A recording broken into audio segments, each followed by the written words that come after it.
The arrangement. The station of Velkarth smelled like metal and old smoke. It floated at the edge of three borders: Cathari space, human claimed territory, and the dead zone that the Void Swarm had already eaten through.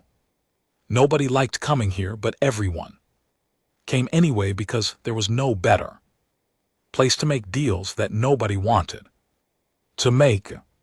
Verithal stood in the docking corridor and watched the human shuttle attach itself to the station's port. She had her arms folded behind her back, her spine straight, her jaw set. She was wearing her dress armor, dark-scaled plates over deep red cloth, the sigil of the High Warlord's bloodline pressed into her left shoulder guard. She looked exactly like what she was, a daughter of war, built for it, raised inside it, proud of every scar that proved it. She was also furious. Not loudly. Verithal did not do things loudly. She had been trained since childhood to keep her fire behind her eyes, where it would do the most damage when finally released. But she was furious, and every warrior standing behind her knew it, because they had served her long enough to read the small signs: the two still shoulders, the jaw that moved once slowly before going still again. The bond marriage had been her father's decision, the High Council's decision. Treaty gift, they called it, a gesture of unity between the Cathari Empire and the newly contacted species from a small blue planet that most of the galaxy had ignored for centuries. The humans had something the Cathari needed: factories, raw production, supply lines that could feed a war machine slowly being bled dry by the Void Swarm. And the humans wanted protection, a big brother to stand at their edge of space while they were still young and unproven. So two strangers would marry, and she was the stranger the Empire had volunteered. She had not argued. That was not something she allowed herself, but she had gone to the training yard the night her father told her, and she had worked until her knuckles bled and her legs gave out, and then she had stood up again and kept working. Her attendant, Rel, had watched from the doorway and said nothing, because Rel was wise and had known her since childhood and understood when speaking would only make things worse. The shuttle door opened. The humans came out in a small group, mostly staff aides, a diplomat in formal dress, two soldiers in dark uniforms. And then last, walking without hurry, came the one she was looking for. He was not what she expected. She was not sure what she had expected, perhaps something that would at least make sense as a political offering, someone tall or decorated or carrying the kind of weight that made a room shift when they entered it. She had read his service file 3 times on the journey here, and the record alone was impressive. 3 deployments, 2 wars, a rescue operation on a dying station that everyone said was impossible, a commendation from the Earth Military Council that used the words extraordinary composure under catastrophic conditions.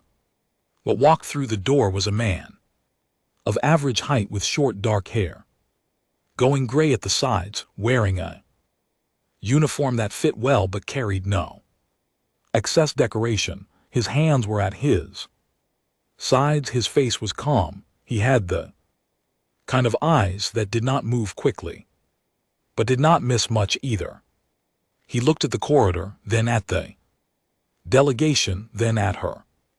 He held her gaze for a moment, not challenging, not nervous, and then he bowed, not deeply, not performatively.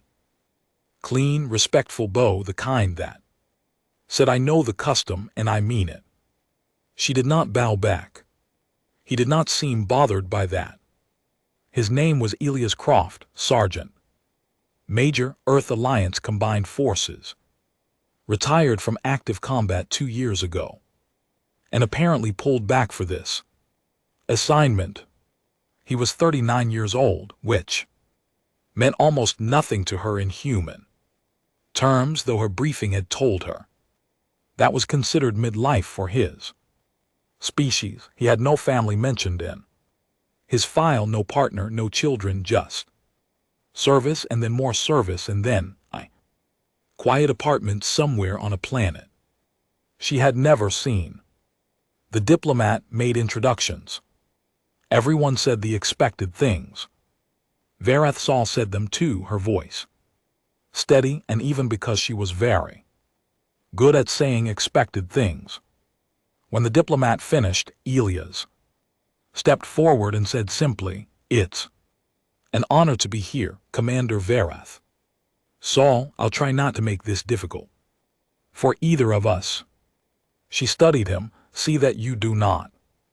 He nodded, and that was that. The ceremony was held 2 days later in Velkarth's formal hall, a gray, practical room that the station managers had done their best to decorate with cloth banners and light arrangements. It looked like a military briefing room that had been apologetically asked to be a wedding venue. Verath Sol thought that was appropriate. The Cathari bonding ritual was ancient.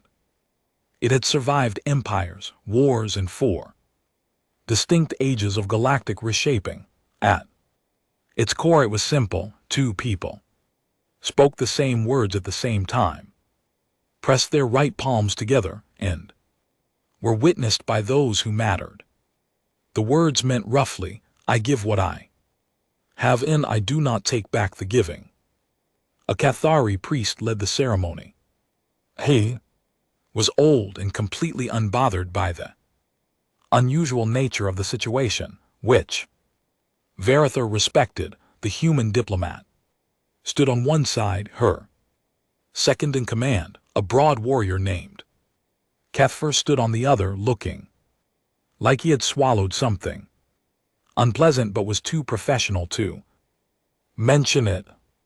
Elias had clearly been briefed on the ritual. He stood in the right position, said the right words in the right order, and when it came time to press their palms together, he did not hesitate. His hand was warm. She noticed that and then chose not to think about it.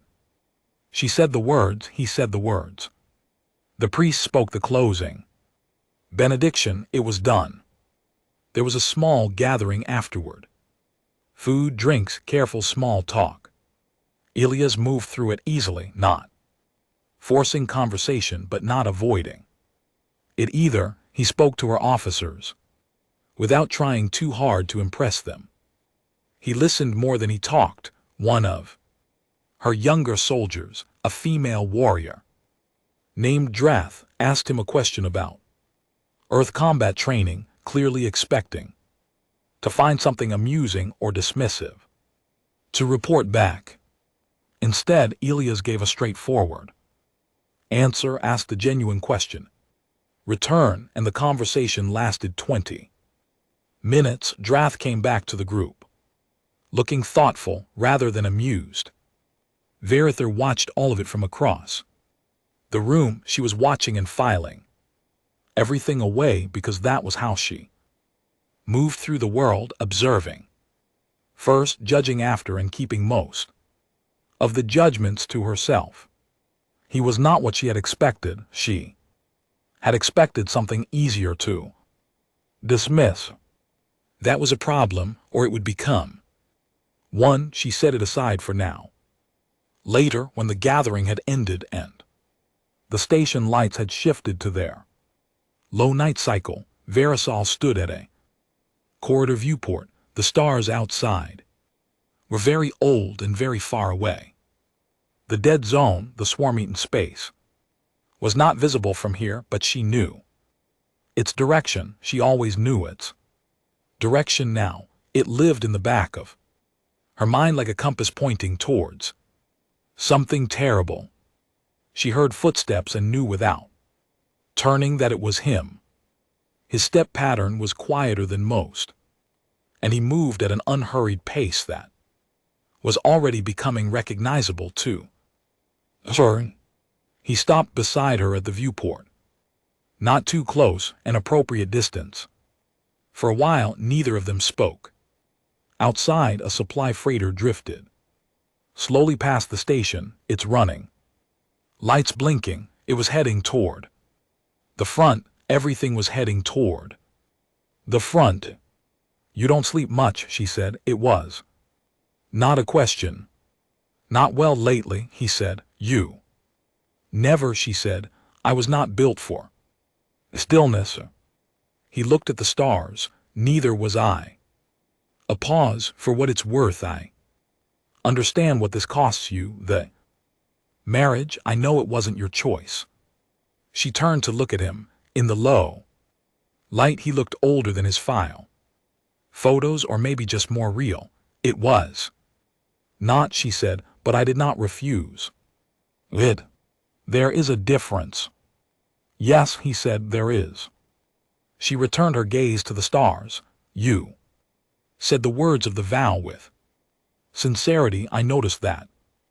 I meant them, he said simply. Why, you do not know me.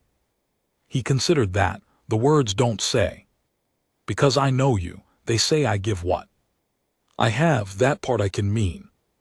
Regardless, he paused. I figured if we were going to do this, we could at least do it honestly. She had no answer to that, which was in itself unusual. She filed that away. 2. Get some rest, Sergeant Major, she said, and turned from the viewport. You too, Commander, he said, and he said it like he meant that as well. She walked back to her quarters, and she did not look back. But as she turned the corridor corner, a single thought passed through her mind, quiet and uninvited. He is either very simple or very deep, and I cannot tell which yet. She would need to watch him more carefully. She did not realize until much later that this moment, this small, quiet thought beside a cold viewport on a station at the edge of nothing, was the exact moment she had stopped dismissing him. She had not planned for that, but then nobody ever plans for the things that actually change them. Outside, the stars continued their ancient business, indifferent and patient, burning in the dark the way they had always burned, slowly, completely, and for a very long time.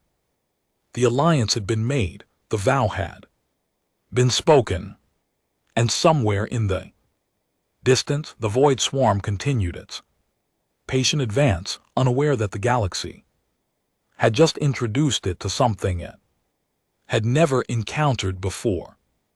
A human who read everything, and a warrior who, for the first time in her life, did not know what she was looking at, what she thought she knew. The warship Kethron was one of the oldest vessels still running in the Empire's fleet. It was not the biggest, and it was not the most decorated, but it had survived 11 major engagements with the Void Swarm, and that fact alone gave it a reputation that newer ships had not earned yet. The crew was experienced and proud, and not at all sure what to make of the small group of humans that had come aboard at Velkarath. There were 9 humans in total. A field medic named Tors, who was quiet and thorough and immediately made herself useful in the medical bay. 2 communications officers who set up their equipment in a corner of the bridge and stayed out of the way. 3 technical engineers who seemed to genuinely enjoy crawling into the ship's mechanical systems and asking questions that made the Cathar engineers either laugh or scratch their heads. And then Elias, who held the rank of liaison officer, which meant in practical terms that he was supposed to stand between the two cultures and make sure nobody offended anyone else badly, enough to ruin the alliance. He did that job, but he also did several other things that nobody had asked him to do. He was in the training yard every morning before the first shift rotation. The Cathar trained hard, heavy contact drills, endurance circuits, weapon sparring that would leave most humans unconscious in the first 5 minutes. Elias showed up anyway. He was smaller than every warrior on the floor by significant margin. He was slower in raw speed and not even close in terms of physical strength. He lost every single day. He lost, thrown down, pinned, outmaneuvered, occasionally tossed across the mat with enough force to make the watching crew wince. He always got up. That part at least the crew respected. There was a Cathar understanding of a certain kind of stubbornness, the kind that was not stupidity but something more like refusal, a deep and personal refusal to accept the ground as a final answer. They had a word for it. Velthar. It meant roughly the will that does not know it is broken yet. They had not expected to find it in a human. They were not sure what to do with the fact that they had. They started calling him Velthar behind his back, not unkindly, more like a nickname that contained a grudging acknowledgement. Varathar heard them use it and said nothing. She watched him train from the upper walkway some mornings, not obviously. She had other reasons to be on the walkway: oversight duties, crew observations, the general responsibility of a commander who kept her eye on everything aboard her ship. But she watched him and she noticed things. He was not just enduring the sessions. He was studying them. Every time he was thrown, he looked at how it was done. Every time a warrior beat him to a position, he watched the footwork that got them there. He asked questions after sparring, direct technical questions about weight distribution and grip angles and the specific Cathari combat form being used. Most warriors answered because the questions were genuine, and it was hard to dismiss someone who kept getting back up and kept wanting to learn. He was not getting dramatically better. Not yet, but the quality of how he lost was changing. He was losing more efficiently, taking fewer bad positions, making his opponents work slightly harder each week. She filed that away. He also read constantly. The Catherine had a tactical archive going back 200 years, engagement records, strategic analyses, post-battle reports, maps of swarm movement patterns from every documented encounter. It was dense material.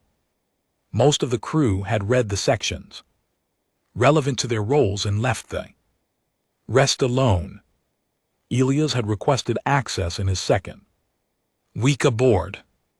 By the end of the first month, the ship's archivist, an older Catherine male named Velsoth, who had managed the archive for 30 years, came to Vureth. Saul with an unusual expression. The human, Velsoth said, has read everything. Vureth Saul looked up from her desk. Everything. Every engagement record, every strategic report, the old survey maps of swarm transit corridors, the theoretical analyses from the Council's War College that nobody has looked at in 15 years.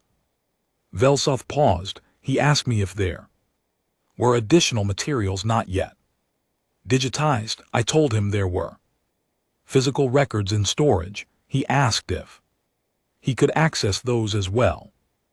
And you told him? I said I would ask you. Velsoth tilted his head. I thought you would want to. No.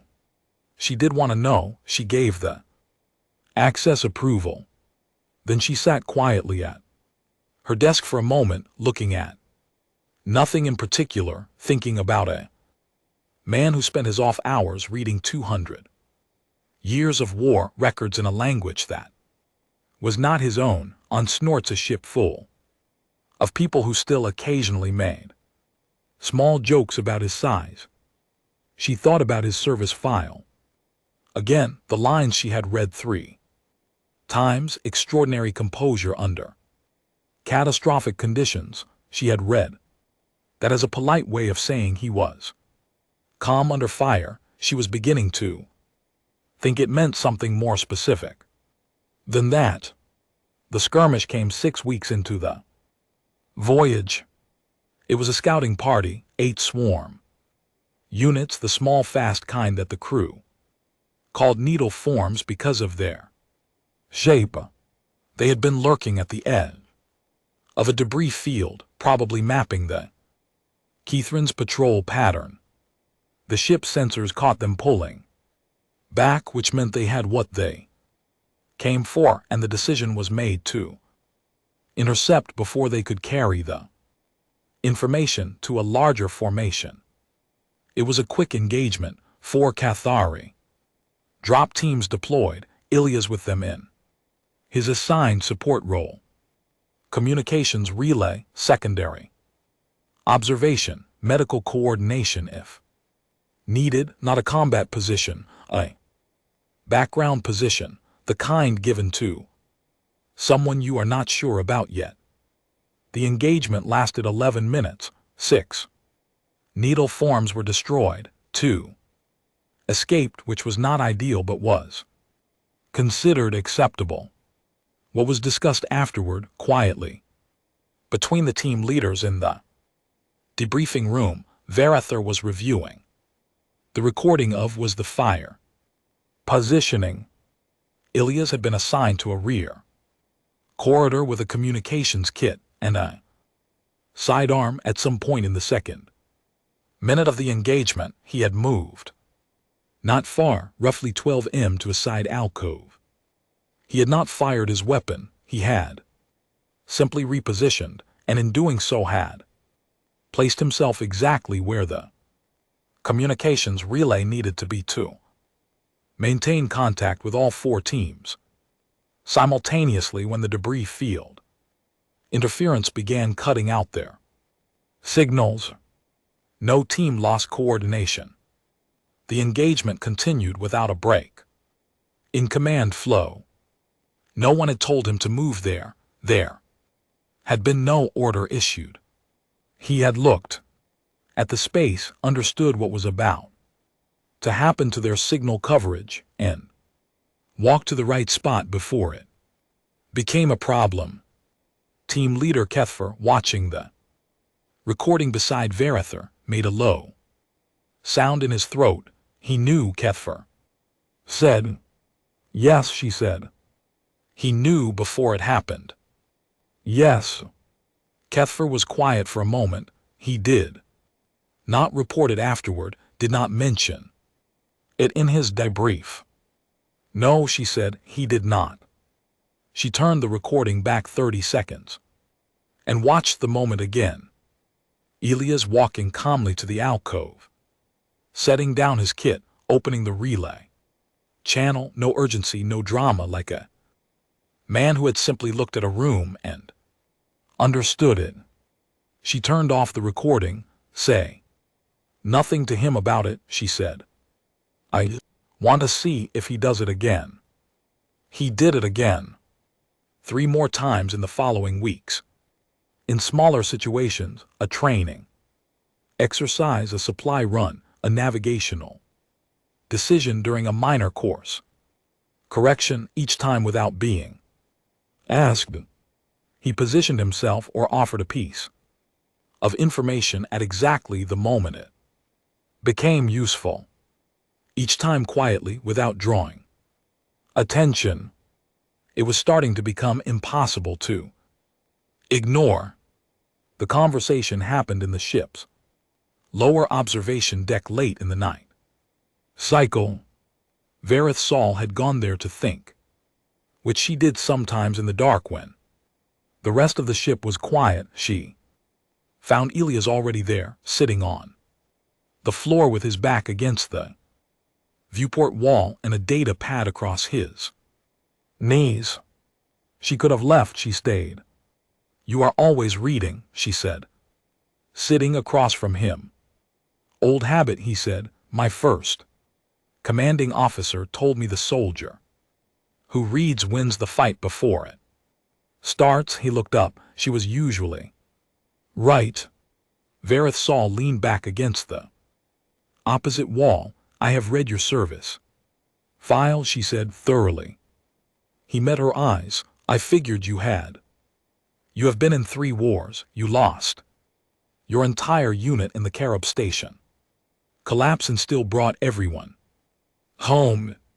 She paused. The report says you kept them alive for 9 days on a station, losing atmosphere with no outside contact, using repair materials and emergency rations that should have lasted 3 days. 4 days, he said. The rations lasted 4 days. I stretched the atmosphere 11 days by sealing sections in the right order. He said it plainly, no pride in it, just fact. How did you know the right order? I had read the station schematic 6 months before the deployment, he said. I read everything before I go somewhere in case. She looked at him for a long moment. In case, she repeated. My species has a history, he said, and something in his voice was quiet and careful of ending up in situations we did not expect. We learned early that the ones who survive are usually the ones who had thought about it beforehand. A pause, even when everyone else thought there was nothing to think about yet. She did not respond immediately. Outside the viewport, the stars moved slowly as the ship held its course through the dark. You never talk about these things, she said. Your record, your experience, the crew does not know. The crew doesn't need to know, he said. What I've done before doesn't help anyone right now. What I can do right now does. She thought about that. It was not a philosophy she had encountered often. Cathari warriors wore their history openly. Scars were shown. Records were spoken aloud. The past was proof of the present. This man carried his past in silence, like a reserve of water that he did not open until the drought came. We are heading toward Wrathful Sector, she said. The swarm has been pushing that corridor for months. Command believes there will be a major engagement within 60 days. I know, he said. Have you been reading about it? For 3 weeks, he said. She stood. She looked at him one more time, this quiet, unremarkable looking human sitting on the floor of a Cathari warship with a data pad full of other people's wars, preparing for a fight that had not happened yet. Good night, Sergeant Major, she said. Good night, Commander. She walked back to her quarters, and this time the thought that followed her was not a question. It was closer to recognition, slow and a little unsettling, like seeing a shape in fog that you suddenly understand has been there the whole time. She had looked at him and seen a soft creature in an uncomfortable posting, enduring something too large for him out of duty and diplomatic obligation. She had been wrong. She was not yet sure how wrong, but she was beginning to understand that the answer to that question was going to be significant. 60 days to Wrathful. She went to sleep, thinking about that and thinking about him and thinking that those two things were for the first time connected in her mind in a way that felt less like concern and more like something she did not quite have a word for yet. The breaking point of the line. The first sign that something was wrong came at dawn on the third day of the wrathful operation, when the second line collapsed in under 4 minutes. That was not supposed to happen. Second line had been built over 6 months, reinforced positions, layered fields of fire, 3 full Cathari battalions dug in behind solid ground. The tactical model had given it a minimum hold time of 9 hours. It held for 240 seconds before the void swarm punched through it like it was paper, held up against a fire. Verith Saul was in the command center when the reports came in. She stood at the central table watching the line indicators go dark one after another on the battle map, and she kept her face very still because the room was full of officers who needed to see stillness from her right now, even if stillness was not what she felt. The colony on Hrathal had 11 million people in it, miners, families, workers, who had built their lives on a resource world that nobody important had thought about until the swarm decided to move through it. They were in shelters now, deep underground, waiting. They had been waiting for 3 days. They were still alive because 3 defensive lines stood between them and the swarm. Now one of those lines was gone.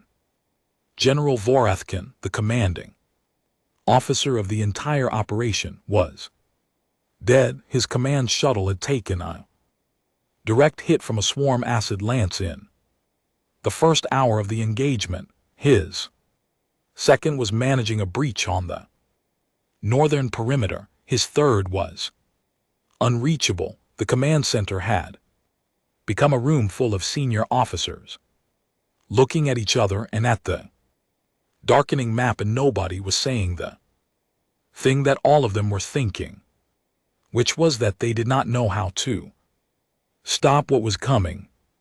The swarm was using a formation pattern that nobody had seen before, not in any engagement record, not in any of the tactical analyses from the War College. It was coordinated in a way that felt wrong. The swarm was not supposed to coordinate like this, was not supposed to adjust mid-assault and redirect pressure in response to defensive repositioning. It was supposed to push in one direction until something broke or until it was destroyed. That was the model. That was what all the records said. The records were wrong, or the swarm had changed. Either way, the model was useless now. Officers argued, voices rose. Someone said they needed to fall back to the third line and consolidate. Someone else said the third line could not hold without the second. A senior commander pulled up the evacuation protocols and said they needed to begin civilian withdrawal. And another one said there was nowhere to withdraw to because the transit corridor was already under swarm pressure from the east.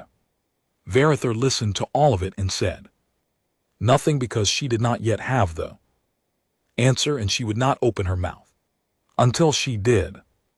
Then a voice came from the back of the room. I need the table. It was quiet. It was not asking for attention. It was simply stating a need. The way someone states a need when they already know it is going to be met, because the alternative does not make sense. Everyone turned. Ilyas was standing at the back of the command center. He had been there for some time. She realized she had registered his presence when he entered, noted it, and returned her attention to the map. He was in his field gear, data pad in one hand, and he was looking at the battle table with the expression she had been learning to recognize over the past weeks. Not urgency, not fear. Something focused and clean, like a tool being brought to bear on a problem it was designed for. The room was silent. "I need the table," he said again, "and I need everyone to be quiet for about 2 minutes." Nobody moved. Several officers looked at Verither. She looked at Ilya's. She looked at his face. She looked at his eyes. She stepped back from the table. "Give him the table," she said. He worked fast. His hands moved over the battle map, pulling formation data. Swarm movement vectors, terrain, elevations, the positions of every remaining Cathari unit still in contact. He pulled the last 48 hours of swarm movement and overlaid it on the map. Then he pulled something from his data pad, his own notes. She realized pages of calculations and diagrams he had been building for weeks, and he cross-referenced them with the live data in front of him. 2 minutes passed, then he spoke. He explained the swarm's formation pattern, not just what it was doing, but why it was doing it, and more importantly, what it was going to do next. The Apex class formation, he called it. He had found a partial reference to something similar in a theoretical paper from the War College archives, written 15 years ago by an analyst who had modeled potential swarm evolution and been largely ignored. Elias had read it 3 weeks ago. He had been thinking about it since. The formation worked by creating false pressure, pushing hard at multiple points simultaneously to force a defensive reallocation, then exploit the gaps created by that reallocation with a concentrated central strike. It was not instinct, it was not random. It was a designed tactical behavior, and it had a weakness. It required the swarm's central coordination unit, the apex node, to stay within a specific range of the formation to maintain the behavioral signal. Too far back in the formation lost coherence, the individual units would revert to standard push behavior, destroy the node or force it to move back beyond its coordination range, and the formation would dissolve. The room was very quiet. "Where is the node?" Kethfer asked. Elias pointed to a position on the map. "And GT, snorts. And GT, a transit tunnel running beneath the colony's eastern industrial sector. It has to be here," he said. "It cannot be farther back. The signal range does not support that. It cannot be forward. Formation geometry does not work. It is here. It has been here since the assault began, which is why the pressure has been coming from this angle." He traced the attack vectors on the map. They all pointed back to that single position, like fingers pointing to a hand. "You are certain?" one of the senior officers said. His voice was not quite hostile, but it was close. "Certain enough to act on," Elias said. "Not certain enough to bet everything on." Without a backup plan, he looked up. "Which is why we do 2 things at once. We collapse the transit tunnel on the node's position, and simultaneously we push the 3rd line forward here." He indicated a ridge position, which forces any surviving coordination units to pull back or be cut off. Either the node is destroyed or it retreats out of range. Either way, the formation breaks. Silence. "The tunnel collapse," Verisol said. "Carefully, that requires a manual trigger from inside the tunnel network. The remote detonation systems in that sector were destroyed in the first day of fighting." "I know," Elias said. "Someone has to go in." "I know," he said, and he looked at her. And she understood, and something cold moved through her chest. "No," she said. He held her gaze. "It has to be someone who can read the tunnel structure in real time and place the charges at the right junction points. It is not a job for a warrior going in fast. It is a job for someone who has read the engineering schematics. A pause. I have read the engineering schematics. Of course you have, she said, and her voice came out quieter than she intended. The room waited. Verither looked at the map. She looked at 11 million markers, representing 11 million people in the dark underground. She looked at the swarm formations, pressing inward from three sides. She looked at Elias standing at the table he had taken over without asking, in a room full of officers twice his size, with a plan that was the only plan anyone had offered that made any sense at all. You are not going in alone, she said. She sent her best tunnel team with him. 6 warriors led by a veteran named Drath, who had stopped underestimating humans approximately 3 weeks ago. Elias went in with them, moving through the industrial sector's lower access corridors with the schematics open on his data pad in a calm that the warriors around him found either reassuring or deeply unsettling, depending on their temperament. Above ground, Verither moved the third line. She took the ridge position Elias had indicated, and she pushed it hard, committing forces she had been holding in reserve because there was no point in holding reserves if the line collapsed. Before she used them, it was a risk she took it. The fighting above ground was heavy and close. She was in it, not watching from the command center but on the line, because her warriors needed to see her there and because she needed to be there. She took a strike to her shoulder armor that cracked the plate and left the arm underneath numb. For an hour, she kept moving. Underground, Elias and the tunnel team reached the first junction point. He placed charges. He read the tunnel walls, the structural weak points, the load-bearing sections. Drath reported later that he moved through those tunnels like he had built them, touching the walls occasionally with one hand, as if listening to them, making small adjustments to charge placement that made no visible sense until afterward, when the collapse pattern was exactly right. They reached the second junction. Swarm Snort's needle forms found them in the dark, 8 of them, fast and vicious in the confined space. The tunnel team fought. Elias was hit, a glancing strike across his right side that tore through his gear and opened a cut along his ribs. He set the charge with blood running down his side and said nothing about the wound until Draft pointed at it. I know, he said, charges first.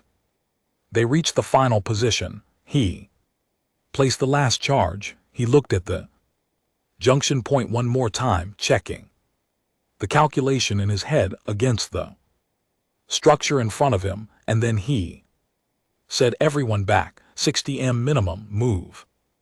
Now, they moved. The detonation ran through the tunnels in a deep rolling sequence, not one explosion but 4, timed and placed so that each one fed the next.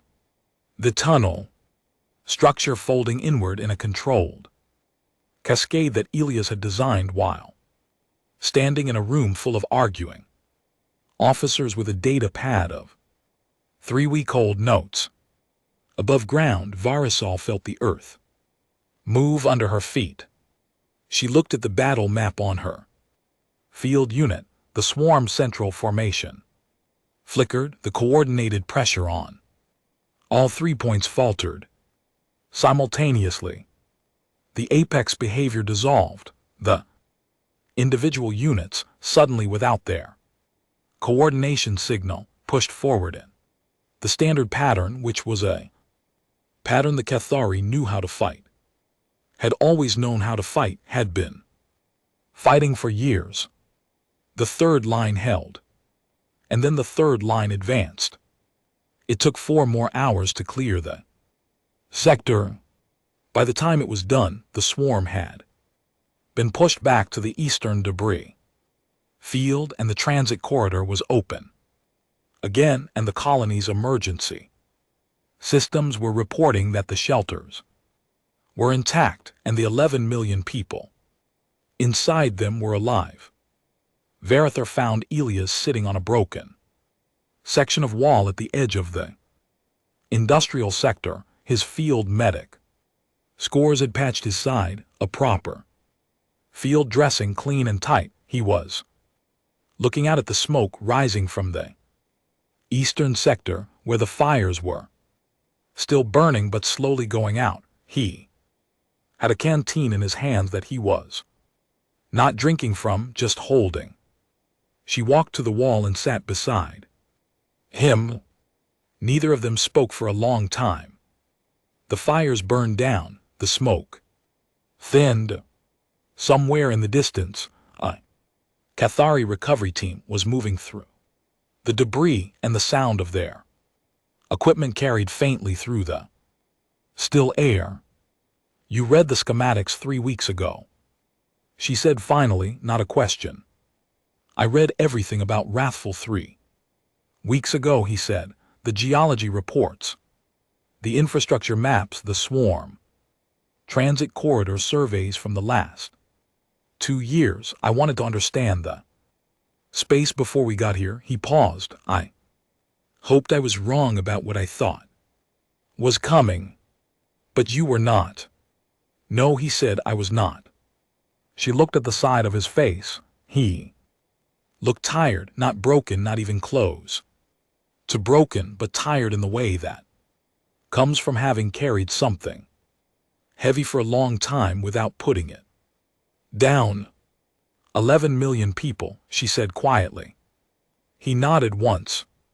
She did not say anything else. There was nothing adequate to say, so she sat beside him on the broken wall in the cooling air of a world that was still standing because of a man who read things in the dark, and she stayed there until the last fire went out. The name the galaxy learns. The report from Wrathful reached the Cathari High Command in 48 hours. It reached the intelligence networks of 4 other galactic powers in 72. Within a week, every major military analyst in known space had a copy of the battle data, and within 2 weeks most of them had read it at least twice because the first reading did not quite make sense. The numbers were not the confusing part. The numbers were clear. 1 colony world defended, 11 million lives preserved. Swarm Apex class formation broken for the first time in recorded engagement history. The numbers were, in fact, extraordinary. What confused the analysts was the single line buried in the tactical summary that identified the architect of the defensive plan. Liaison Officer Human, Sergeant Major. Retired Elias Croft. Not a general, not a war college strategist, not a decorated commander. With decades of high-level command experience, a liaison officer.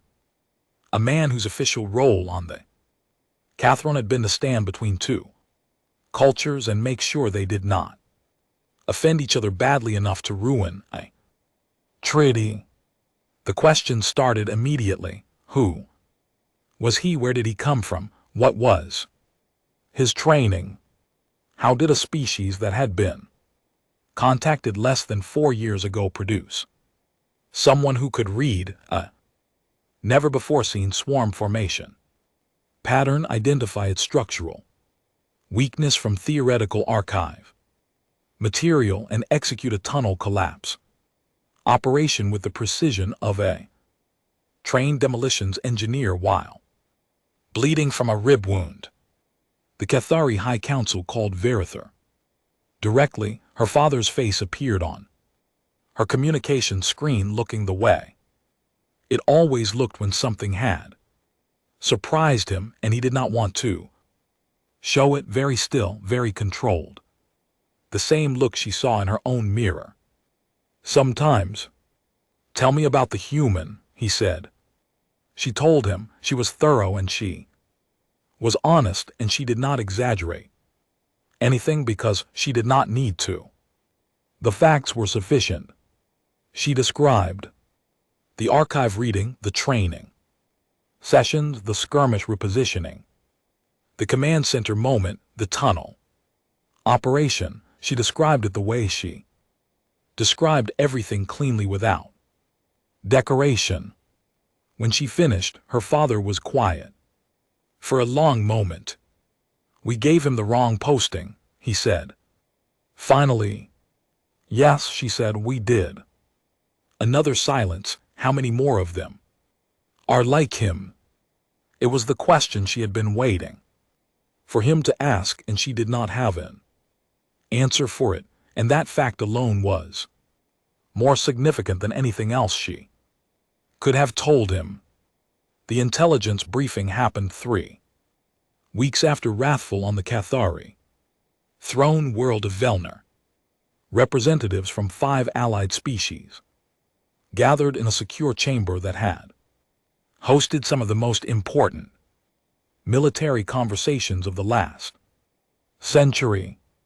They sat around a long table and they watched a presentation that an analyst named Safal had spent 2 weeks preparing, and by the end of it the room was the quietest it had been in a very long time. Safal had done something straightforward. He had taken everything publicly available about human military history and put it in chronological order. He had not editorialized. He had not added commentary. He had simply laid it out. It started roughly 10,000 years ago at the beginning of recorded human history, with small groups of people fighting each other over territory and resources with basic hand weapons. This was not unusual. Most species had such a beginning. What was unusual was what came next. The fighting never stopped. It changed constantly, rapidly, in ways that should not have been possible for a species without the technological advantages the older galactic civilizations had possessed at similar developmental stages. They went from basic weapons to siege machinery to gunpowder artillery to mechanized armor to aerial warfare to nuclear capability in a span of time that by galactic standards was almost offensively short. Each war they fought taught them something. Each defeat was analyzed, restructured, built upon. They lost battles with a consistency that would have broken most civilizations, and then they came back, having learned exactly why they lost and having corrected it. They had a war that involved every major nation on their planet simultaneously. They called it the Second World War. It lasted 6 years. The casualties were in the tens of millions at the end of it. Within 5 years, they had split the atom, built the first nuclear weapons, developed jet aircraft, cracked early computing, pioneered radar, and built the logistical framework that would eventually take them to their own moon. Satho paused at this point in the presentation and looked at the room. They went to their moon, he said, less than 25 years after the largest war in their recorded history, using technology they developed during that war. The room was silent. They did not stop there, he continued. He showed them more. The cold conflicts that drove technological development through competitive pressure for decades. The medical advances that turned fatal diseases into manageable conditions within a single generation. The communications revolution that connected every human on the planet to every other human in real time. The robotics, the computing, the energy. Research, the space program that was already sending automated probes to the edges of their solar system before they had been contacted. And through all of it, underneath all of it, the constant unbroken thread of conflict and learning and adaptation. A species that had been at war with itself, with its environment, with its own limitations for 10,000 years. A species that had never, not once in its entire recorded history, encountered a problem that permanently stopped it. An older analyst from the Velshari delegation, a gray-feathered being who had attended briefings like this for 40 years, raised one hand. "Are we certain," he said carefully, "that the alliance we have made is with the weaker party?" Nobody answered. Nobody needed to. Elias did not attend the briefing. He was on the Kethron in the mechanical bay helping Tors recalibrate the medical scanner that had been giving inaccurate readings since the Rathol operation. He had his sleeves rolled up and a tool in his hand, and he was explaining something to Tors about the scanner's internal calibration sequence in the same quiet, patient way he explained everything. Vareth Sol stood in the doorway of the bay and watched him for a moment before he noticed her. When he looked up, she said, "There is a briefing happening on Vilnarb right now about your species." "I heard," he said. He set the tool down. "Is it going well?" "It depends on your definition of well," she said. "People are unsettled." "That tends to happen," he said. He said it without satisfaction or pride, just as a simple observation, the way he said most things. She came into the bay and sat on a crate across from him. Tors, sensing the nature of the conversation, found a reason to be the adjoining room. "Why did you never tell me?" Varather said, not loudly. She was not angry, or she was, but not at him, more at herself. For the months she had spent being certain about something she had not actually looked at carefully. "Your record, your history, what your species is. You knew how we saw you. You could have said something." Elias was quiet for a moment. "What? Would it have changed anything?" he said. She thought about that honestly. "Probably not," she admitted. "I would have thought you were exaggerating." "Exactly," he said. "The only thing that changes a fixed opinion is evidence, so I waited for an opportunity to provide some." She looked at him. "That is either very patient or very calculating." "A little of both," he said, and for the first time in all the months she had known him, there was something in his expression that was almost a smile. Not a wide one, not a performed one, but real and small, and directed at her in a way that felt like the first genuinely unguarded thing he had shown her. She felt something shift in her chest that she chose not to name immediately. "The council is creating a new rank," she said. "For you, there is no existing designation that covers what you are. They are calling it Velkarath Commander, a liaison rank with full tactic authority in joint operations." She paused. "My father approved it personally." Elias blinked. That apparently had surprised him. He stopped. "That's a significant thing." "Yes," she said, "it is." He looked down at the tool in his hand. Then he set it on the workbench. Carefully, "Your father," he said. "What does he think of me?" She considered how to answer that. "He asked me how many more of your species are like you," she said. "I did not have an answer." The honest answer, Elias said, is most of them in different ways I read and plan. Someone else builds, someone else heals, someone else negotiates, someone else creates. We all have different shapes. He looked up at her. That is actually the part other species tend to find most difficult to accept. That there are more of you. That we are not special cases, he said. That we are just what humans are when given the space to be it. The threat arrived quietly, as threats designed by intelligent people tend to do. His name was General Vorkin, old blood, old rank, one of the Cathari traditionalist commanders who had built his entire identity on the idea that Cathari military supremacy was inherent and permanent and not something that required rethinking because of a soft-worlded alien in a liaison posting.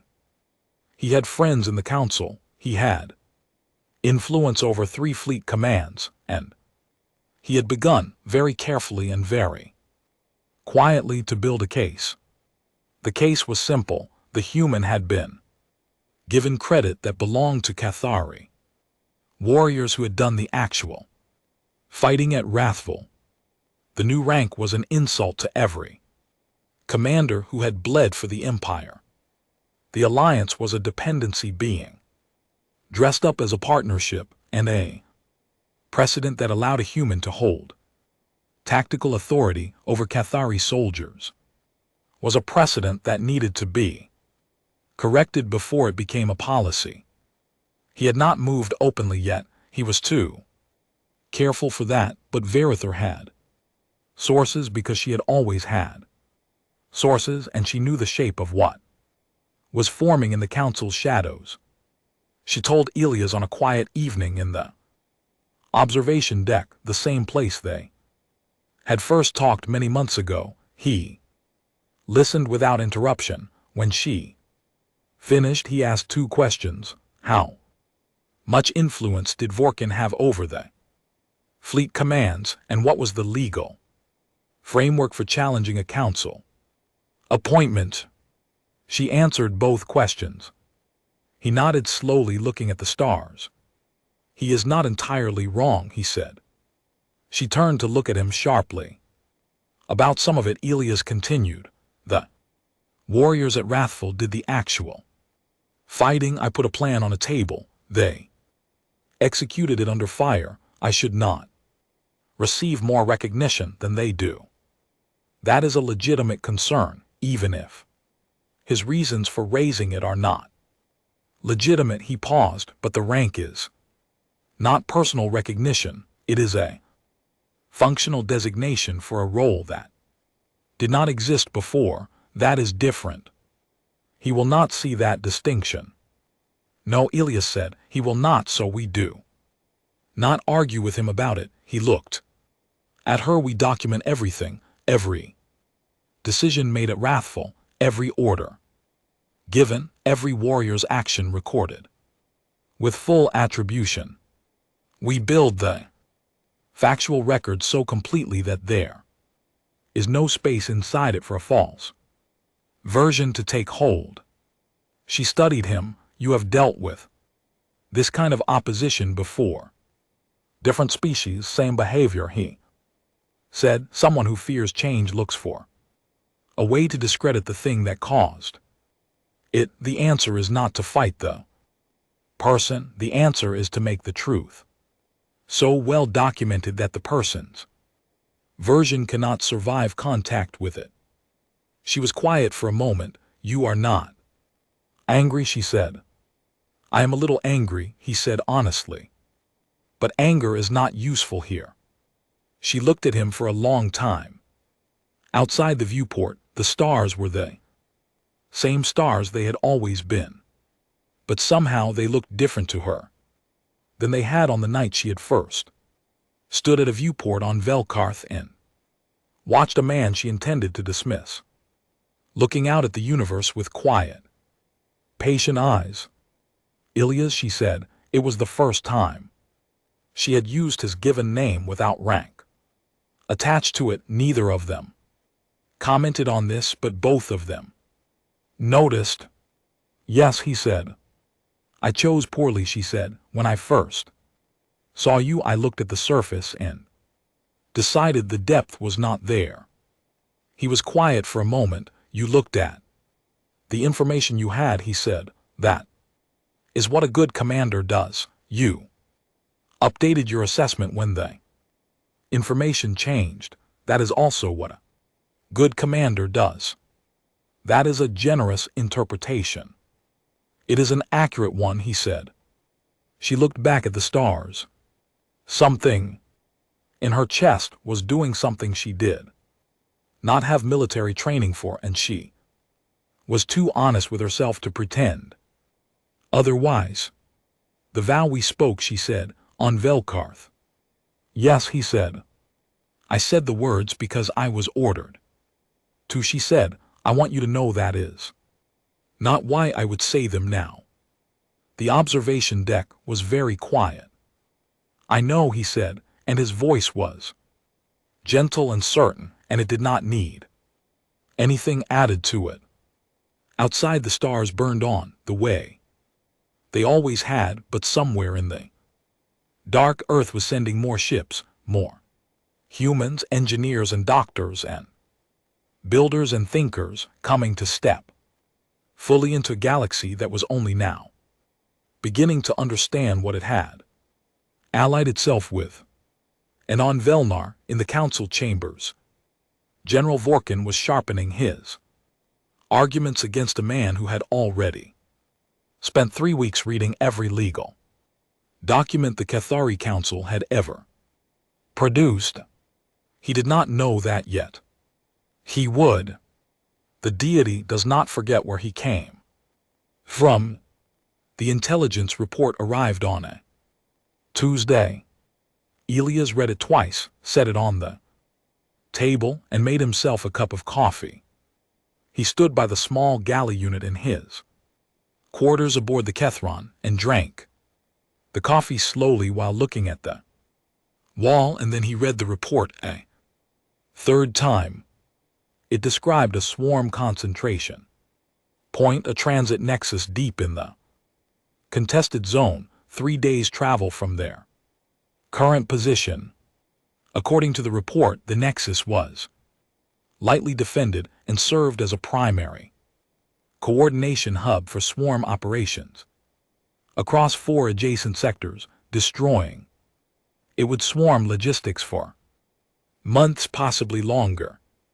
The intelligence had come from a source inside the Council's own network, verified by 2 independent confirmations.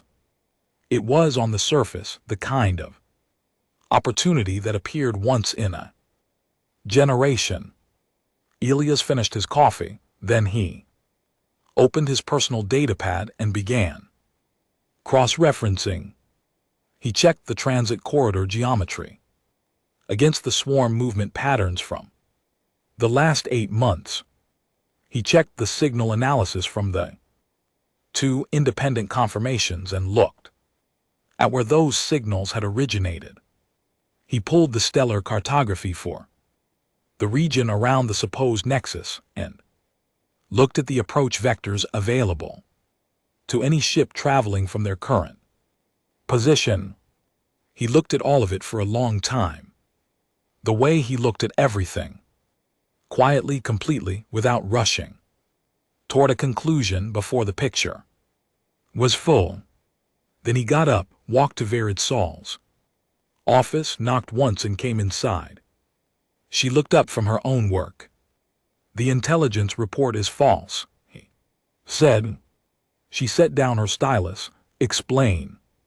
He laid it out. The geometry was wrong. A real swarm nexus in that region would need to sit at a specific gravitational junction to function as a transit hub, and the reported position was 12 degrees off. That junction, no nexus could operate.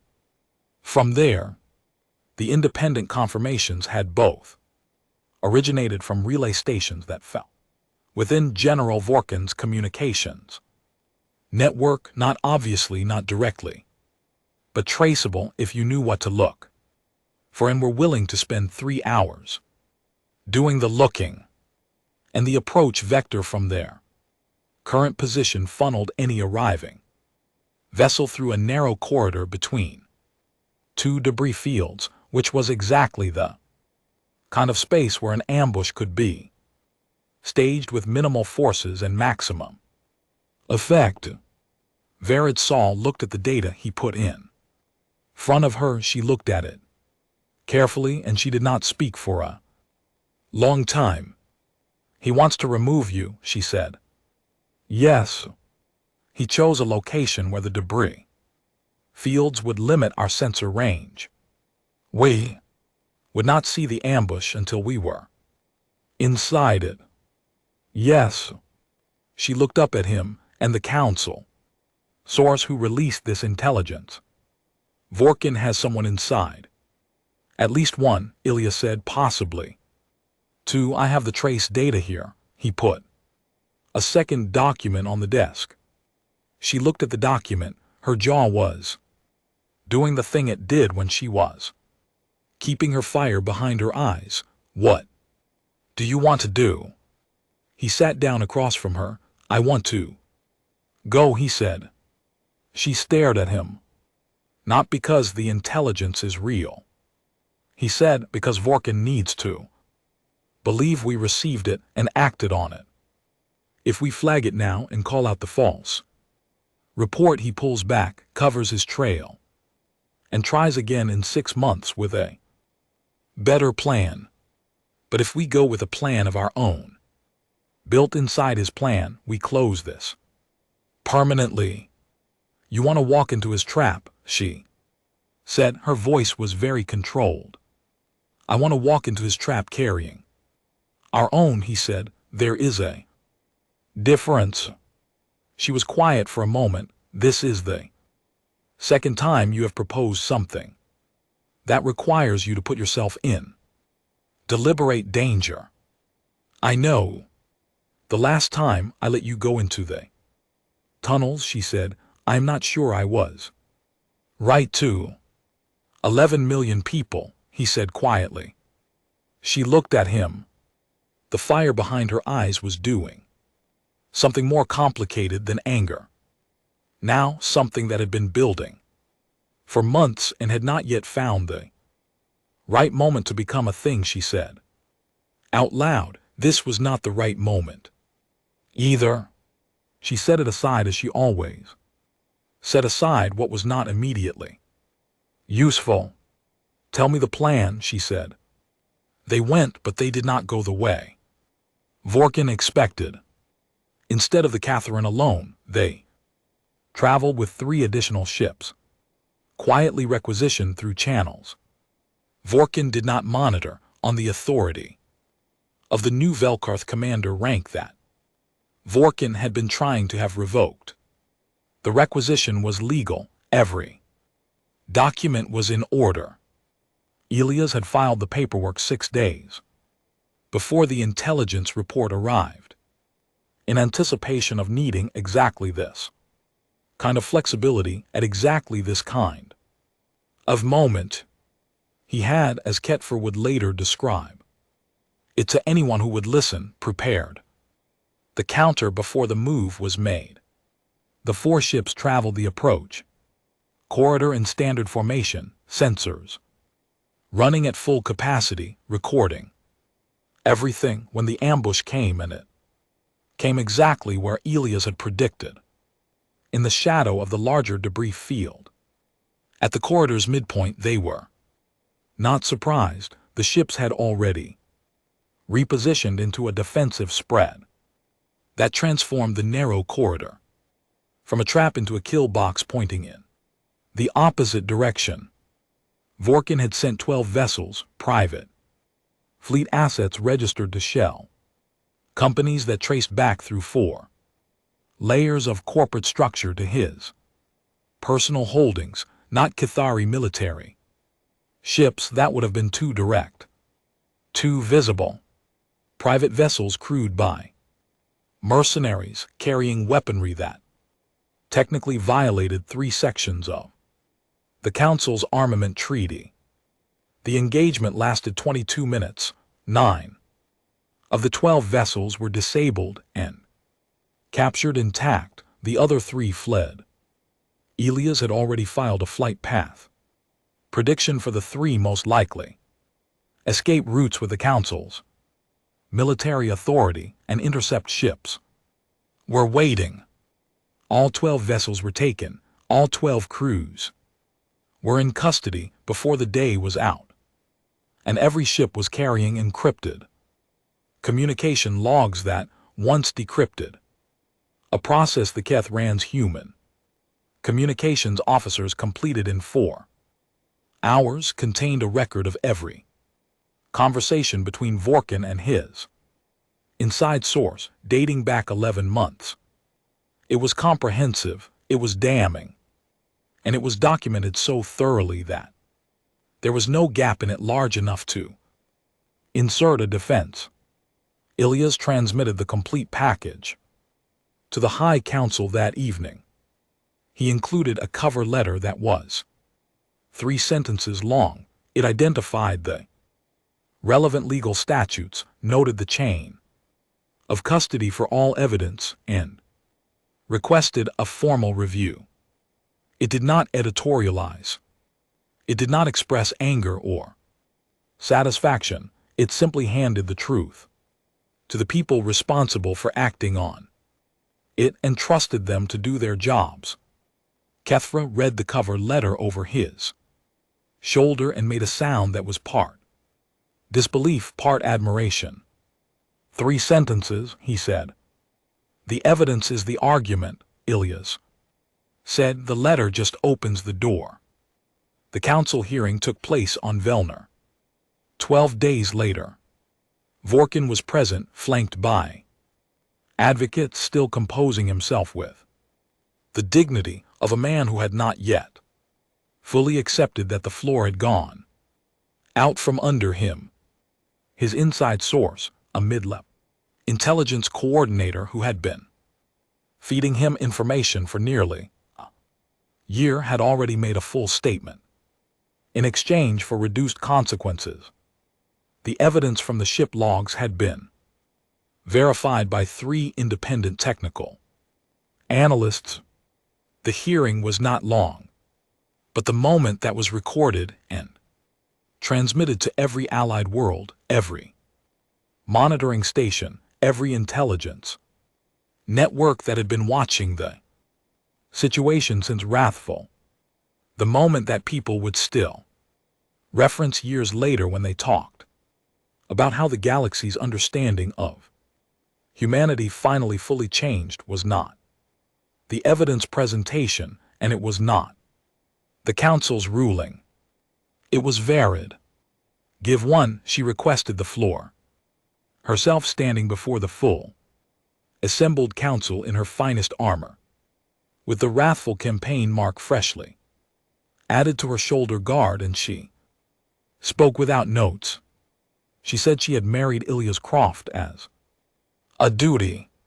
She said that plainly without apology, because it was the truth, and she had never had any use for comfortable untruths.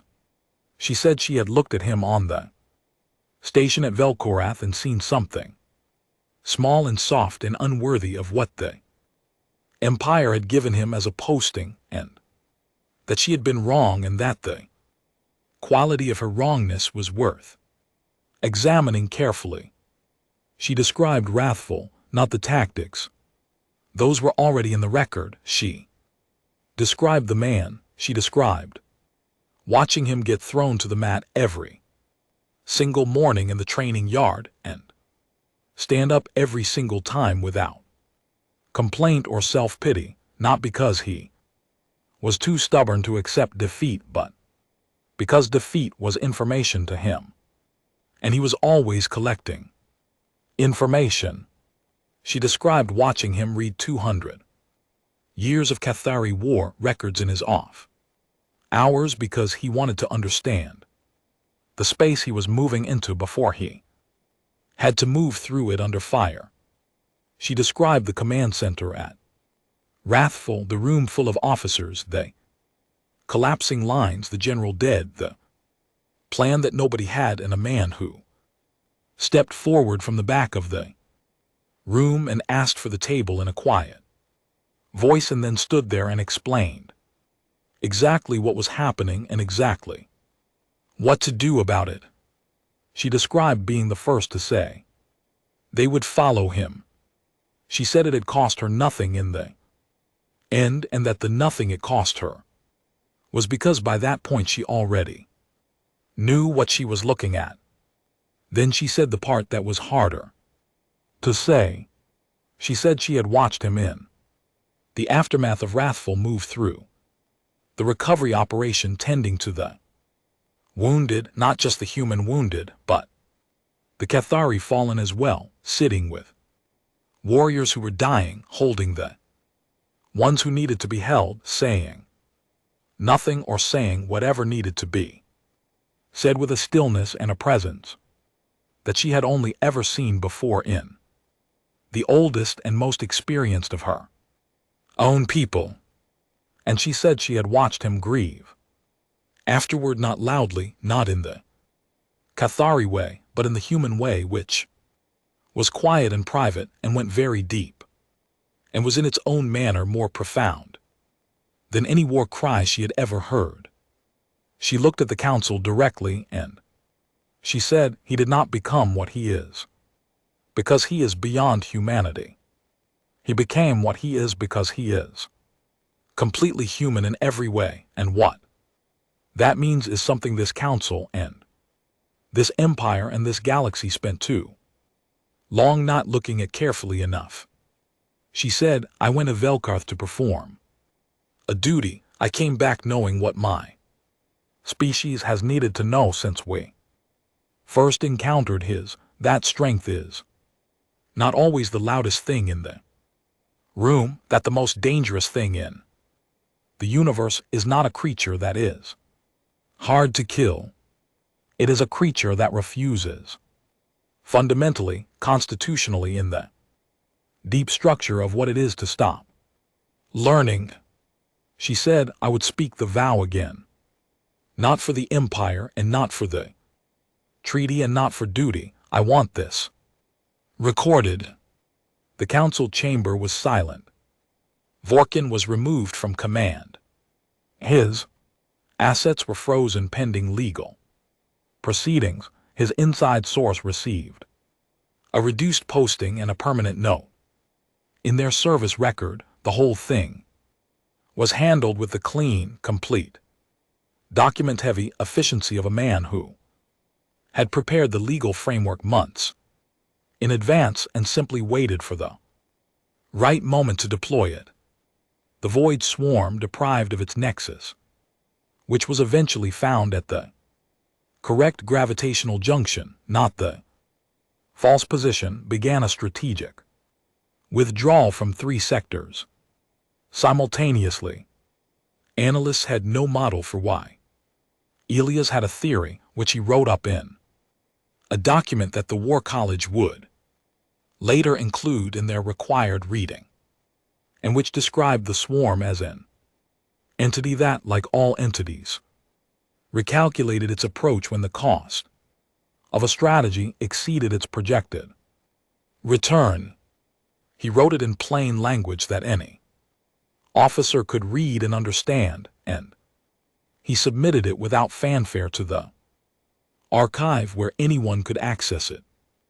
On the day the withdrawal was confirmed, Verither found him in the observation deck. He was sitting on the floor again, back against the viewport wall, looking at the stars. She sat beside him close enough that their shoulders touched, and neither of them moved away. Earth is sending more ships, he said. 47 vessels, engineers, medical teams, construction units, a full diplomatic corps. I know, she said. The council received the manifest this morning. They are not coming to be protected. He said they are coming to build. I know that too, she said. Outside, the stars were old and very far away. The dead zone was smaller than it had been 6 months ago and getting smaller. Somewhere behind them, the Kethron was running its regular patrol pattern, the crew going about the ordinary business of keeping a warship operational in uncertain space. Droth was probably in the training yard. Kethfer was probably reviewing supply reports. Torres was probably fixing something that nobody else had noticed was broken yet. What happens next? Verisol asked. He turned to look at her. In the low light of the observation deck, with the stars behind him and the quiet of the ship around them, he looked like what he was, a tired, thoughtful, deeply human man who had read everything he could find about the universe and was still somehow genuinely curious about what came next. I don't know, he said, and he smiled. The full one this time, the real one. Not the small, careful version he usually permitted himself. We never do, we just make sure there is a next. She took his hand. It was a human gesture. She had been watching him do it with others, with tours when someone was hurt, with young warriors after difficult operations, a brief, honest contact that meant simply, I am here and I see you. She had thought about it for a long time before allowing herself to do it. His hand closed around hers, and he did not comment on it, and he did not make it into something larger than it was, because he understood the way he understood most things, that the moment already had everything it needed. They sat like that while the stars burned on, cold and ancient and indifferent, the way stars always burn, completely and without end, and for a very long time. The galaxy had changed. It had not announced this or made ceremony of it. It had simply shifted, the way large things shift slowly and then all at once, and permanently. New ships were coming, new minds, new builders and healers and thinkers, arriving in a galaxy that had looked at one of them and taken nearly a year to understand what it was seeing. And in the High Council's formal records filed in the permanent archive, under the name of the ceremony conducted on Velner, was a rank designation, Velcora Commander, with a notation beside it in the old formal script that translated in the most common galactic tongue as He Who Teaches the Storm. He had not asked for the title. He had simply done what humans do, read everything, prepared for the worst, stood up when it was needed, and held on when it mattered. He was not the first human to do these things. He would not be the last. That in the end was the part that changed everything.